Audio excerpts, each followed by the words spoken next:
Hello again. God bless. Hope you're all doing well. This video, I'm going to prep my pieces. Now, some of you who may have watched me, prime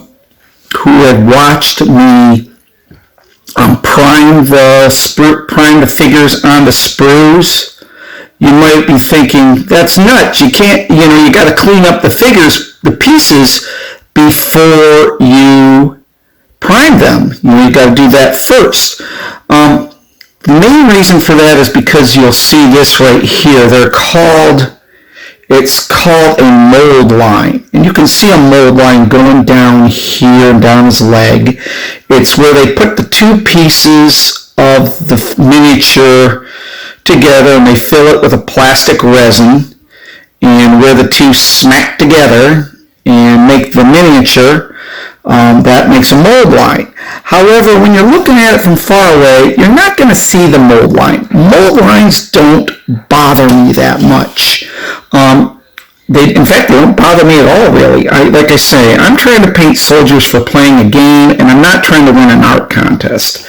So I guess that's why I defer on the matter. There's some people from watching some videos on YouTube that I take are pretty insistent about getting rid of the mold lines first. And if you're one of those, well then you're going to want to trim your pieces off the sprues first before you prime them and take care of it that way. In my case, though, there are some things I do have to clean up, though. Right now, this guy's you can see he can't even stand, and the reason for that is because when I clipped him off the sprue, now when I cut these guys with my sprue cutters, I do try to get my cutters as close to the figure as possible, but that's not always possible. So what you have to do then to clean them up is you get a file, and you have to file that chunk out of there. So that's what I'm doing here. File them away.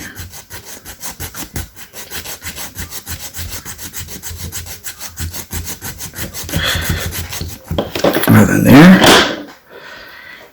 And here you can see the bottom. It's gone now. That piece is gone too. However, there's another spot on there too. And at the top of the miniature, you'll see it clearly there. There's a bump on the top there too, where neck is. If I don't get rid of that, well then my head's not going. Then this little head here is not going to be able to glue correctly onto him. So I'm going to file off. I'll use a smaller file so I don't accidentally file the rifle there, but you file off that little bump on the neck. Now in both places where I'm filing, it's not where I'm going to be painting. So I'm not stripping any unnecessary primer off where I really need it. Or if it is, it's just a very small amount. So I'm going to prime. So on these pieces here,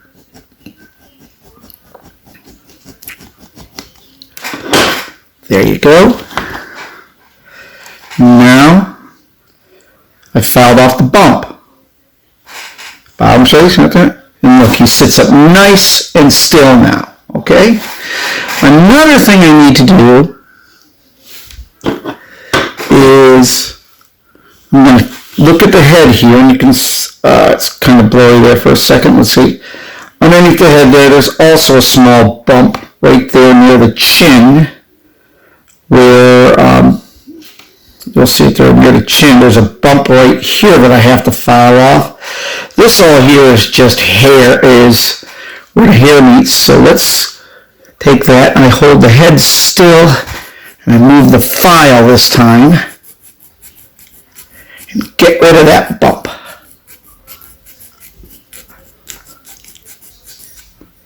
There you go.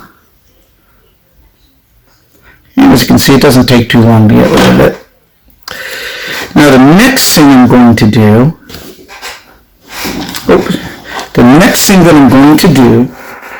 is I'm going to take some model glue.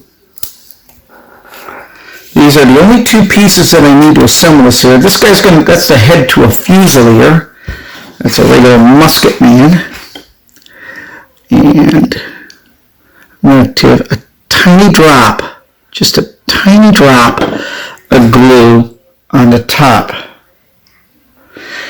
And I'm going to let that tiny drop of glue, now normally what I would do is I'd file all these guys down first, and then I would go straight down the line and I would put a little drop of glue on them all first, but either way, I'm going to let that glue sit and cure, meaning partially dry, for about 5 minutes, because if I put it on now, it's too wet, the head's not going to hold on there, it's going to drop off onto the ground, and it's going to get glue all over my hands, and I don't want that. So I'm going to just let that cure for a few. Waiting, I can clean up an officer piece for us, or that there. Now remember, the officer, the ensign, and the drummers come in 3 parts, and we're here, and it's the same issue. You know, I got another bump on the bottom of this guy, so let's file that off.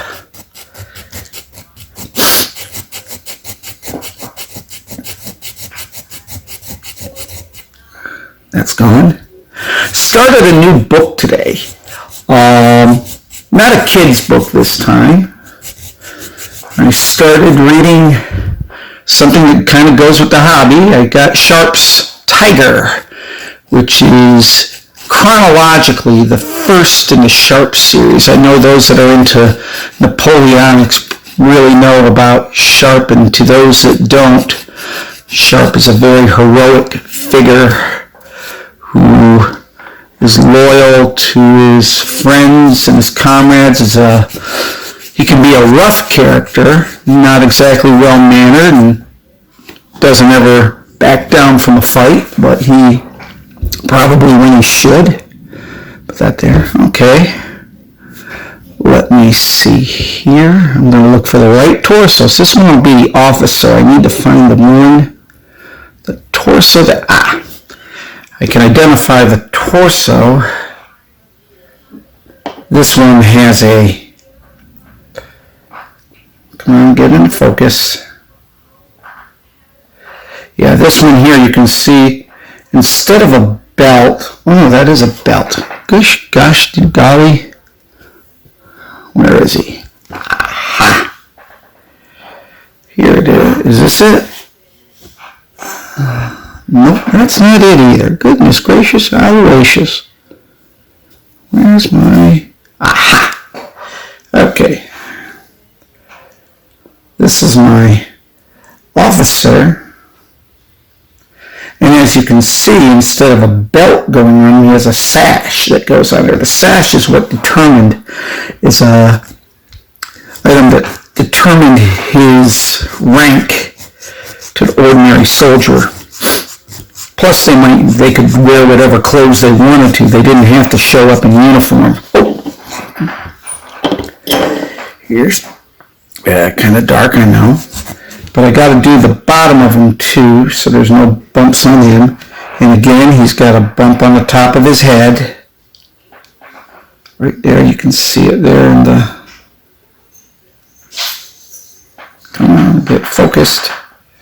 Sorry if this is blurry, I'm trying to get it focused for you. There we go. And file off that bump.